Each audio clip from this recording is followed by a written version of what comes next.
Hi everybody, I'm Dina Proctor, creator of 3x3 Meditation and author of Madly Chasing Peace. Today's topic for my video is, what are you chasing? What do you feel like you're chasing? What do you think will be the next best thing to happen that will make you feel better, make you feel more fulfilled, or like you're successful or you've arrived in your life?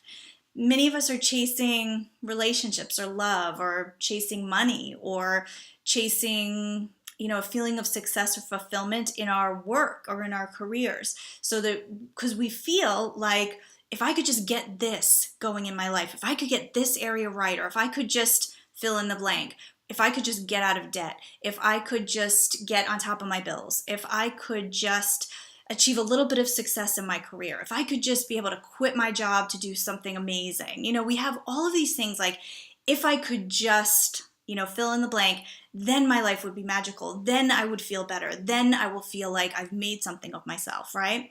So we are always chasing something or someone to feel like we can then get that sense of satisfaction or fulfillment, or even just a sense of relief. We're looking outside of ourselves to be able to feel better.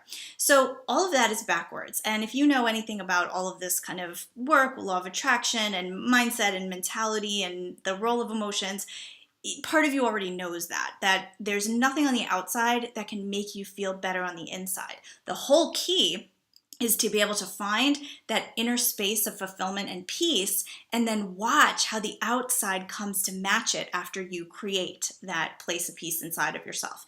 But when we get into this whole law of attraction work, we try to get a little smart with it, and we think, well, I know that if I focus on this and if I feel good about it, I'll be able to manifest it, and once I manifest it, then I'll feel better.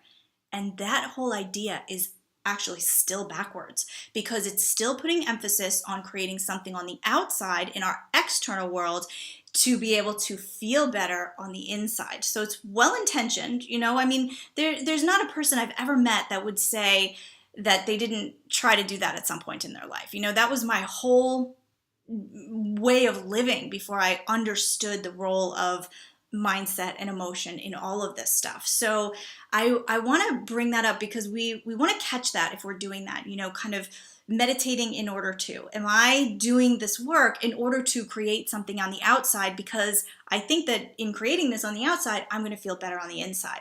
So that's what I mean. What are you chasing? So how do we break that, right?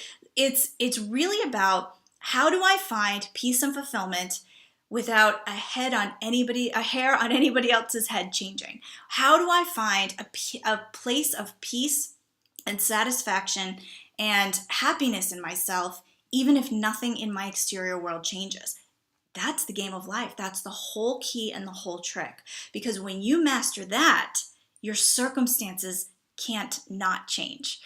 But of course, if you get to that place, you don't need the circumstances to change. But when you don't need them to change, then they'll change. The reason they're not changing is because we're resisting them, we're not liking them, we're not welcoming them, and we feel negative emotion about them. It's the whole reason that nothing in our life changes or we feel stuck. So when we can let go of that idea of chasing and just say, like, in this moment right now, can I feel a sense of peacefulness? Can I feel a sense, even just a bit of relief? Can I feel a breath?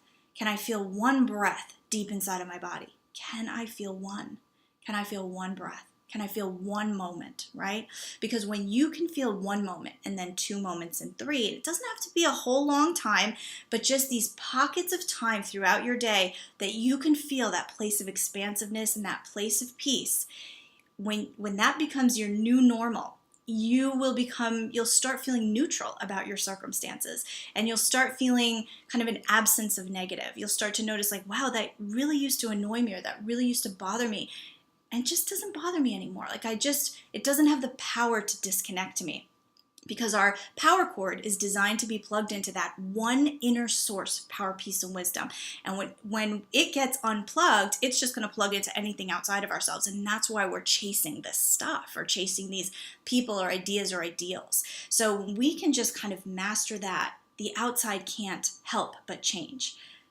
But we got to let go of wanting it or needing it to change in order to feel better. We've got to feel better first, be able to find those pockets of time when you find that feeling of peace, and everything else everything else, in my experience, everything else will take care of itself. So thank you so much for joining me here. I always love sharing these little tips and tricks that work for me with you in the hopes that maybe some pockets of it are beneficial for you too. So as always, take what you like and gently leave the rest, and listen to your intuitive guidance over anything that I or any other person contributes to you. So thanks again for joining me, and stay tuned to this space. I'll have more again for you soon.